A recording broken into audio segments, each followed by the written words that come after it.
नमस्कार मंडळी, कसे आहात? अमेरिकेत आल्यानंतर जे बरेच कल्चर डिफरन्सेस मला जाणवले, त्यातला एक कल्चर डिफरन्स म्हणजे अमेरिकेत जॉब करताना आणि भारतात जॉब करताना काय फरक आहे तो. इथे सर म्हणा किंवा मॅडम म्हणा असा प्रकार नाही आहे. इथे सगळेजण एकमेकांना डायरेक्ट नावाने हाक मारतात. म्हणजे जेही काही त्या व्यक्तीचं नाव असेल, मिस्टर वॉटेवर किंवा मिसेस जे नाव असेल त्या नावाने त्यांना हाक मारली जाते. सर किंवा मॅडम असं म्हटलं जात नाही. त्यामुळे इथे सगळ्यांना सेम लेव्हलवर ट्रीट केलं जातं. तुमचा परफॉर्मन्स कसा असेल त्याप्रमाणे फेअर सगळ्यांना ट्रीटमेंट दिली जाते. इथे कोणीही उच्च आणि खालच्या पोस्टवर आहे असा भेदभाव अजिबात होत नाही. ही गोष्ट मला इथे खूप छान वाटली आणि खूप चांगली गोष्ट आहे.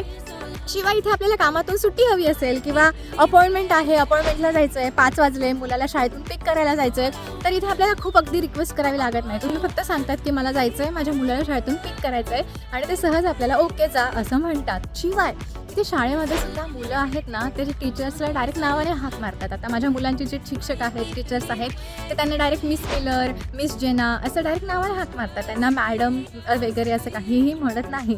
तर इथे हा एक फरक आहे. त्याच्यामुळे मुलंसुद्धा टीचर्ससोबत अगदी खेळीमेळीने राहतात, फ्रेंडली वातावरण असतं. एक गोष्ट आहे जी मला इथे आल्यानंतर जाणवली.